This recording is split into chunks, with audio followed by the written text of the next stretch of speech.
Buenos días con todos. Vamos a seguir con nuestro curso de estadística básica y hoy nos vamos a centrar en las medidas de dispersión. Lo primero que vamos a ver es la diferencia entre una población y una muestra. La población es el conjunto total de individuos, objetos o medidas que poseen alguna característica común observable en un lugar y en algún momento determinado.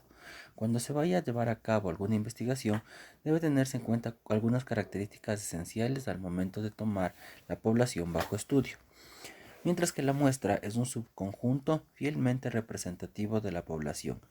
Hay diferentes tipos de muestreo. El tipo de muestra que se seleccione dependerá de la calidad y cuán representativo se quiera sea el estudio de la población. Entonces simplemente en la población es el universo de personas, mientras que la muestra va a ser una parte de esa población. Una vez dicho eso, nosotros ya podríamos calcular la varianza y la desviación estándar. Primero, la varianza y la desviación estándar son medidas de dispersión o variabilidad. ¿Qué significa eso? Que simplemente indican la dispersión o la separación de un conjunto de datos. Hay que tener en cuenta que las fórmulas de la varianza y la desviación estándar son diferentes para una muestra y para una población. Entonces, a ver, primero vamos a entender qué significa esto de la desviación estándar. Vamos a decir que nosotros tenemos dos grupos de personas. Grupo 1, el cual va a estar aquí, y grupo 2, el cual va a estar acá. Y que tenemos sus edades. Las edades del grupo 1 es 3, 5, 7, 12, 14 y 30. Mientras que las edades del grupo 2 es 4, 5, 4, 6, 2 y 7. Nosotros hemos calculado la desviación estándar, ¿sí? La cual es de 9,83 y la otra es 1,75. Después vamos a aprender a calcular cómo se hace esto. Ahora, si nosotros nos damos cuenta, la desviación de estándar del 1 es más grande que la otra. ¿Qué significa la desviación estándar? Simplemente a mí me indica qué tan separados o qué tan juntos están los datos los unos de los otros, qué tan dispersos están los valores unos con otros, o qué tan diferentes son los valores.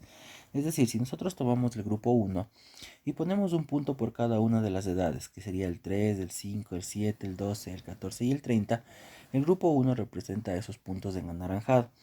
Como ven, hay unos puntos que están en la parte de abajo, otros puntos que están en la parte de arriba. Es decir, tenemos puntos muy dispersos. Por eso la desviación estándar es un valor alto. Mientras que si nosotros tomamos el grupo 2, lo que corresponde a esos puntos en gris, los puntos son bastante parecidos, ¿no? Todos están rondeando entre el 4, el 5 hasta el 7. Entonces eso significa que la desviación estándar va a ser un valor bajo. Entonces repito, la desviación estándar simplemente a mí me indica qué tan dispersos están mis datos. O se podría decir qué tan parecidos o qué tan diferentes son los unos con los otros. El hecho de que la desviación estándar sea alta o sea baja no significa que los datos todos sean mayores o todos sean menores. Nada que ver. Supongamos que hagamos una analogía, que yo tomo un examen, yo tomo una prueba y que todas las personas estudiaron. Todas las personas me sacan notas entre 18 sobre 20, 19 sobre 20 y 20 sobre 20. Todos sacan esas notas. Entonces, si nosotros hacemos un cuadro igual que el que tenemos aquí, esos puntos van a ser todos bastante parecidos. Entonces la desviación estándar va a ser un valor bajo. Ahora, si nosotros nos vamos por el otro lado, nadie estudió. Es decir, todos sacan 1 sobre 20, 2 sobre 20, 3 sobre 20. Si nosotros calculamos la desviación estándar, también va a ser un valor bajo. ¿Por qué? Porque la desviación estándar no me dice que yo tuve buenas o malas calificaciones. La desviación estándar me dice que las calificaciones están parecidas o que están muy diferentes las unas con las otras. Entonces a eso se refiere la desviación estándar. Ahora, como decíamos, hay diferencias en el momento de calcular una población o una muestra. Para la población se pone sigma al cuadrado, eso significa varianza, va a ser igual a el x menos el promedio elevado al cuadrado, la sumatoria de todo eso, y dividido para n, que es el número de términos. Mientras que si es una muestra se pone s y sería el número de términos menos 1. Esa es la diferencia entre el uno y el otro, la cual nosotros lo vamos a notar mejor en ejercicios. Vamos con un primer ejercicio. Me dice que calcule la varianza y la desviación estándar del siguiente conjunto de datos como si fuera una población y una muestra. Entonces vamos a considerar estos valores primero como población para aplicar la fórmula y después como muestra también para aplicar la fórmula. Entonces, lo primero que debemos hacer es calcular el promedio de esos datos.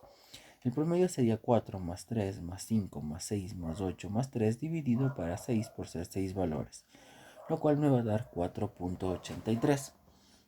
Y después a cada uno de estos valores le resto ese 4.83. Es decir, será 4 menos 4.83, el segundo que es 3 también menos 4.83, el tercero que es 5 menos 4.83, el sexto que es 6 menos 4.83 y así sucesivamente para todos los términos. De ahí ha salido el menos 0.83, menos 1.83, 0.17, 1.17, 3.17 y menos 1.83. El segundo paso será elevar al cuadrado eso. Entonces, si nosotros elevamos al cuadrado el menos 0.83, me va a quedar 0.69. El menos 1.83 como 3.35, el 0.17 como 0.03 y así sucesivamente para todos los datos. Y por último, sumamos. Si sumamos, a mí me va a dar una suma de 18.83. Entonces, vamos a calcular para una población. Si es que es población, simplemente será el 18.83 dividido para 6, dividido para la cantidad de datos. Si ustedes recuerdan, la fórmula era dividido para n. N es la cantidad de datos que yo tengo. Como son 6 datos, será 18.83 dividido para 6. Lo mismo que me va a dar a 3.13. Esa sería la varianza. Ahora, si yo quiero calcular la desviación estándar simplemente es la raíz cuadrada de la varianza. En otras palabras, yo le saco la raíz cuadrada a ese 3.13 y me va a dar 1.77. Esa es la desviación estándar. Ahora, si nosotros le hacemos como si fuera una muestra, la fórmula cambia. Ponemos que simplemente va a ser este 18.83, pero dividido para la cantidad de datos menos 1. Es decir, sería 18.83 dividido para 5, lo cual me va a dar a 3.76. Y si yo quiero calcular la desviación, lo único que hacemos es a ese 3.76 le sacamos la raíz cuadrada, lo cual me va a dar un valor de 1.94. Y ya tenemos resuelto el problema. Ahora, nosotros también podríamos tener el concepto de datos agrupados. ¿Qué significa eso? Que va a existir FI. ¿Y qué era FI? FI simplemente era la cantidad de veces que se repite cada dato, era su frecuencia. Entonces nosotros tenemos la columna de XD y la columna de FI. ¿Qué vamos a hacer? Vamos a sacar una tercera columna, la cual va a ser XD por FI, es decir, multiplicar 4 por 3, 3 por 4, 5 por 1, 6 por 4, 8 por 6 y 3 por 7. Eso me va a dar 12, 12, 5, 24, 48 y 21 respectivamente. La siguiente columna será xy al cuadrado por fi. Es decir, el 4 primero le elevo al cuadrado y después le multiplico por 3. Lo mismo, el 3 le elevo al cuadrado, después por 4, el 5 lo elevamos al cuadrado y después por 1, el 6 al cuadrado y eso por 4, el 8 al cuadrado y eso por 6, y el 3 al cuadrado y eso por 7. Lo cual me va a dar 48, 36, 25, 144, 384 y 63.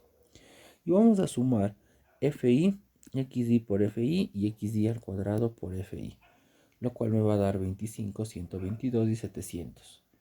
Ahora, para calcular la varianza, lo que vamos a hacer es dividir xy al cuadrado por fi, es decir, el 700 dividido para la suma de fi, que sería 25, menos solo xy por fi, es decir, el 122, también dividido para 25, ¿sí? Sería el de aquí dividido para el de acá, menos este de aquí también dividido para el de acá, pero esa segunda parte elevado al cuadrado. Entonces me quedaría 700 dividido para 25, menos 122 dividido también para 25, pero eso elevado al cuadrado. Si nosotros resolvemos eso, me quedaría 28 menos 4.88 elevado al cuadrado, es decir, 28 menos 23.81, lo que me va a dar un valor de 4,19. Ya tengo la varianza. Si quiero yo la desviación estándar, lo único que debemos hacer es sacar la raíz cuadrada a esa varianza, es decir, la raíz cuadrada de 4,19, lo cual me va a dar a 2,04. Y con eso yo ya tengo calculada también la desviación estándar de este conjunto de datos. Eso ha sido todo, muchísimas gracias por su atención. Si tienen alguna duda, alguna pregunta, me la pueden comentar. Si quieren que les ayude a resolver algún ejercicio, también lo pueden comentar. Muchísimas gracias.